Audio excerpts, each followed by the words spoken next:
Ladies and gentlemen, welcome back. I knew it'd be a little risky trying to get Alderman Moore on because he is a very fast traveling man. I gave him grace because I spoke to a friend of mine yesterday when I told her I'd be interviewing him, and she was like, "Oh, you got a good one."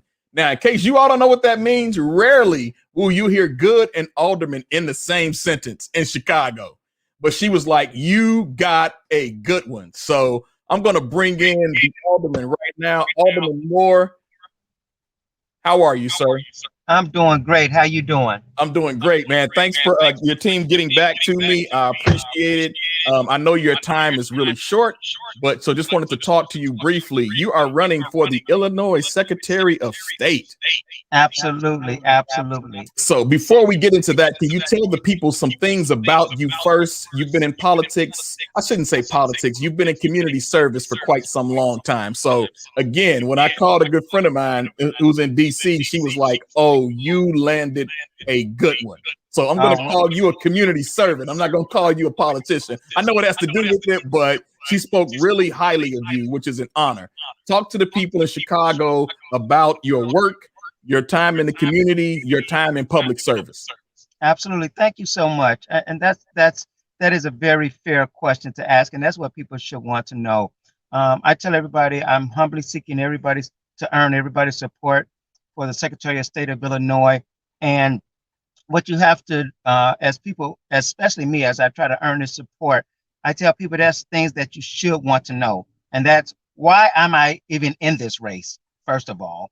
And they should ask that of everybody. There's a difference between why you are in the race and why you're and what you would do with the seat. Some people run and get in this race use it as a stepping stone. Some people because they want to be the first. And that's a good question to ask. Why is someone running for this race? And I'm glad you used that term public service because for me, this starts with the premise that there's two people that I keep my eyes on. Anybody saying they want to be a preacher and anybody saying they want to be an elected official. It's not something you run to. Yes. It's something you run from. It's a calling on your life. Yes. And you're serving God's people and especially the least of us. And let me tell you, the least of us are not always poor people. It's people who are disenfranchised, women who do not get an equitable wage, people who do not get working for a fair wage. And so for me, I didn't seek this seat, just like I didn't seek my aldermanic seat. Wow. It found me. It's a calling on my life. And so that's what got me in this race. The other question you asked, which was a good one, people should know when you're running, who are you? Yes, absolutely. Who is the core of David Moore? And I tell people it starts with me in terms of I am just an imperfect person serving a perfect God. That's who I am. When you talk about this service, at the age of 8, I was introduced to serving in the church at Fellowship Missionary Baptist Church under Reverend Clay Evans. Yes, sir. I served in the junior church as a junior deacon. And so that was my first introduction to service. At the age of 11, I got introduced to public service. My uncle and aunt wanted to give my sisters and I a chance at life. So they moved us out of the projects of Chicago, Robert Taylor home. They had a 2-flat building in Inglewood. The basement was infested with spider webs, but he converted that basement into a 3-bedroom apartment for my family and I. When we moved to Inglewood, I thought I had moved to the suburbs. Yes. My uncle was an assistant precinct captain, and he would pay me $5 to run up and down the street to put literature in people's mailbox. Let me tell you, I didn't care about no public service. Right. I just wanted that $5 to get some Boston baked beans, some lemon heads, some lemon heads, Chico sticks, and some Yoo-hoo potato chips. Those was my favorite, man. Yes, sir. I'm telling you. But guess what? It was when I turned 13. My uncle took me to a breakfast with him at the Roberts Motel on 63rd and King Drive. And there I met a state senator by the name of Harold Washington. He was running for Congress. And he looked at me and he talked about the importance of young people being involved in their community. And at that point, that $5 no longer became important to me. Serving in my community became important to me. And so I became a junior block club president, keeping the streets clean with other young kids, doing the block club parties. Eventually, I became a block club president. and then I became a precinct captain. I was a CAPS coordinator, and then ultimately to director of field operations for the 17th Ward, just serving. And that's how I got involved. That's how it all started with me. That's who Wow. David Moore is. Yeah, that's awesome. That's awesome. So you're up against some known names in the state of Illinois and Chicago specifically, Ana Valencia, and also former state treasurer Alexi Janolius. And so when we deal with the ramifications of name notoriety, like what do you feel you're up against? I feel like my name is just as popular as theirs, is not even more, as well as my message. One thing what people don't realize about me, and this part of who David Moore is, I after graduating from Simeon High School, I attended Western Illinois University. And at Western Illinois, I was an RA, a resident assistant, serving.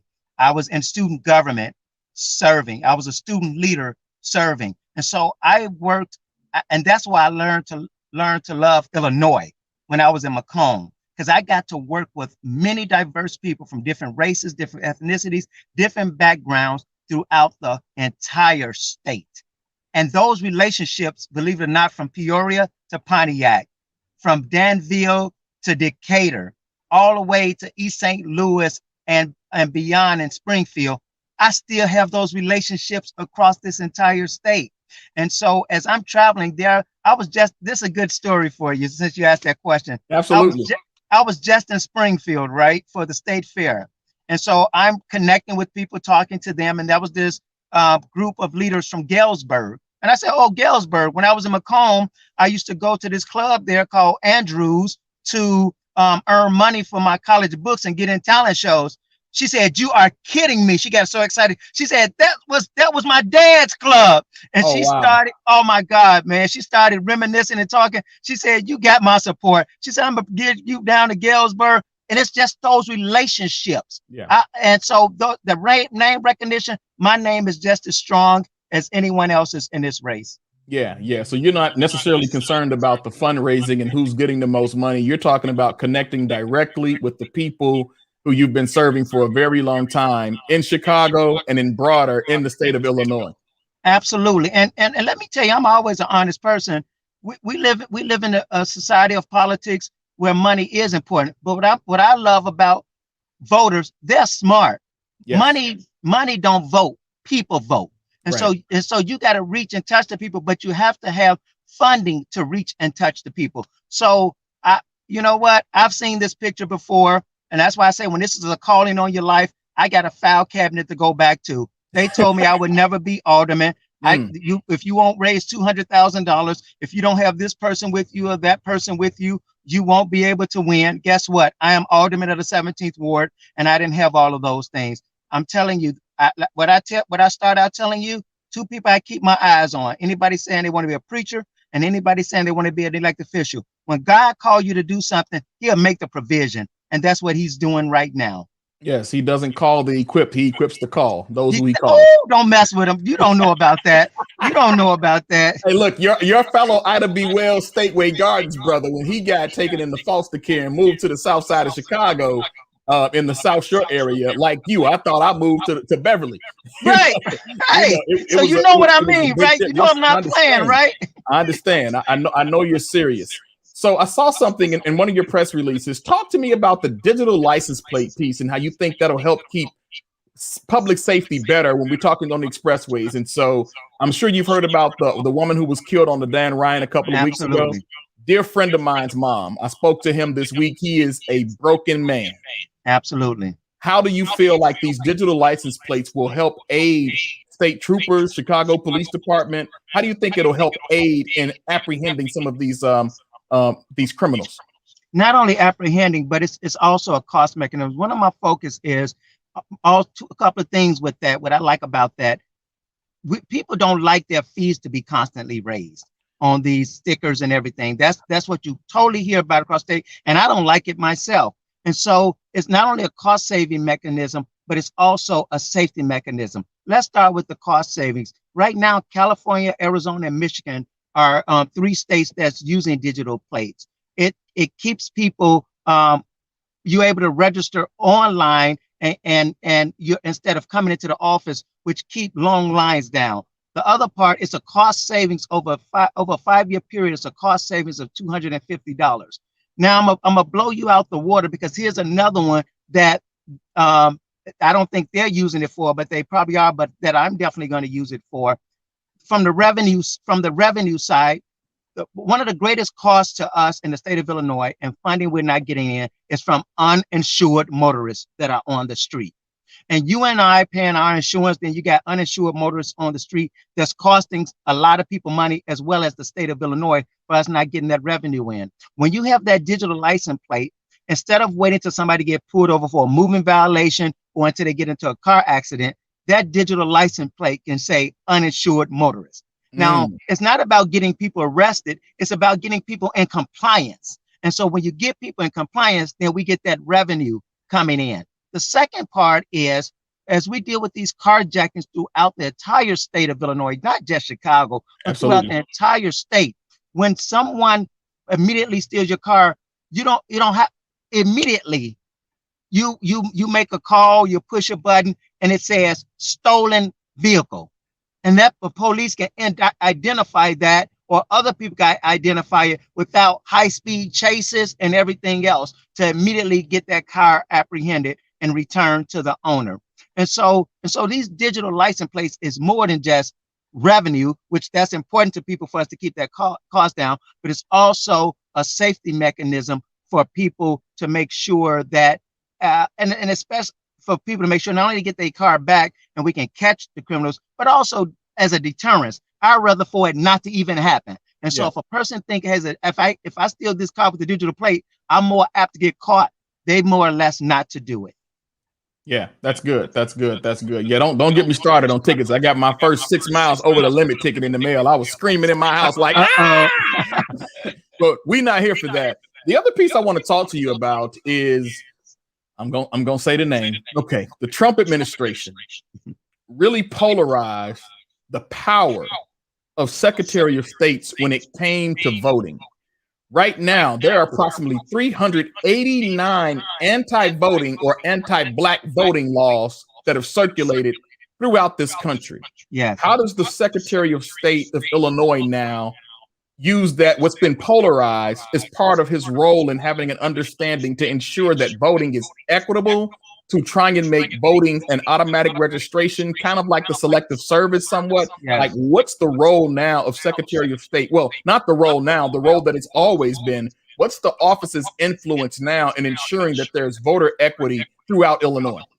So unlike some Secretary of State offices, the state of Illinois does not oversee the election process here, or they don't certify the elections. That's done by the Illinois Board of Elections. Okay, but what we can do, and it's something I've done, is always done as alderman, we can make sure that we advocate for those laws. That Secretary of State seat, you got to use that seat as that voice, as a bully pulpit. And one of the things you can do at that Secretary of State's office, as soon as you register to vote, you get, soon as you register, get your license, you can also register to vote. So that's, you can do that. But what I want to do is implement something that's done in other states, is that when someone turns 16, right?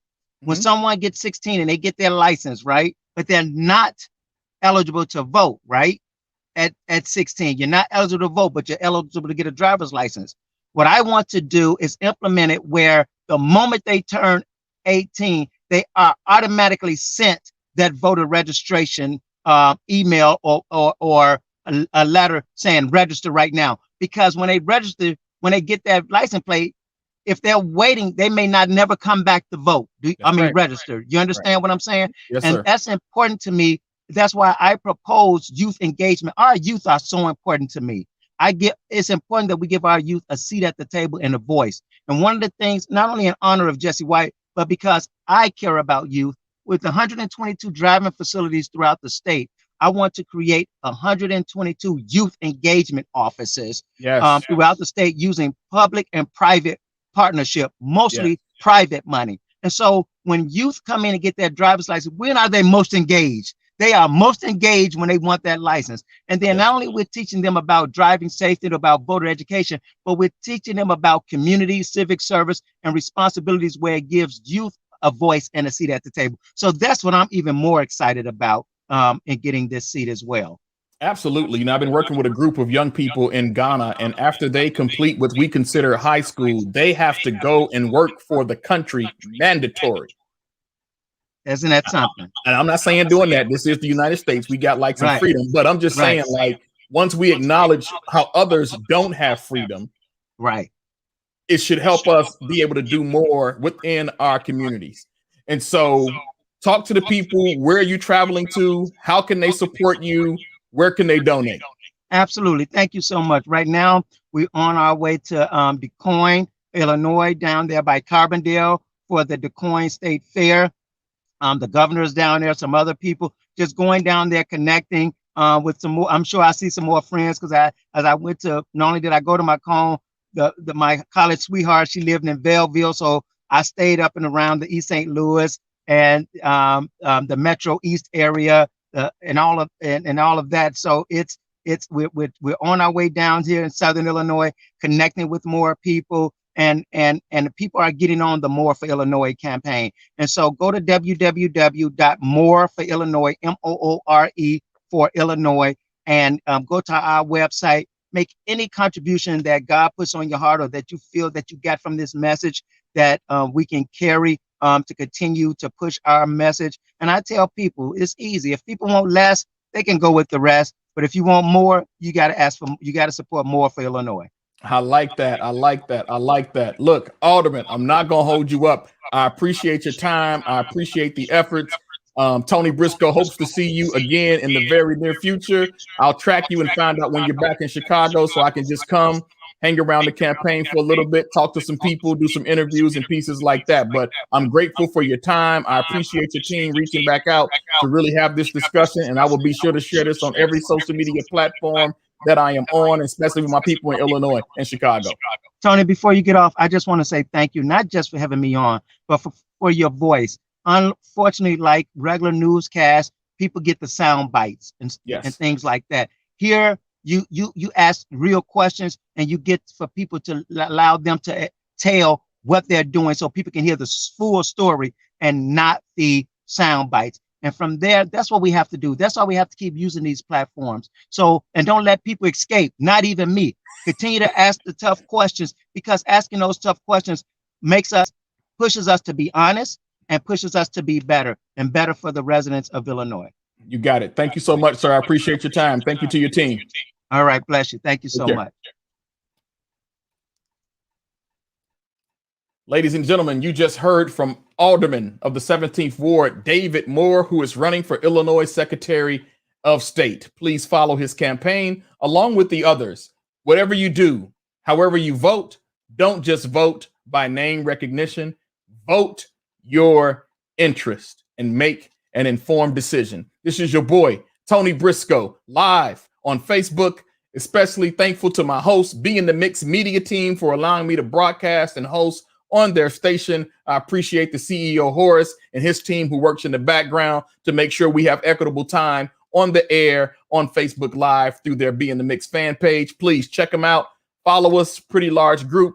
Thank you for your time. Chicago, have an outstanding weekend. Do not forget, if you are in town visiting, How to Heal Day takes place tomorrow, 10 a.m. to 5 p.m. at Maggie Daly Park.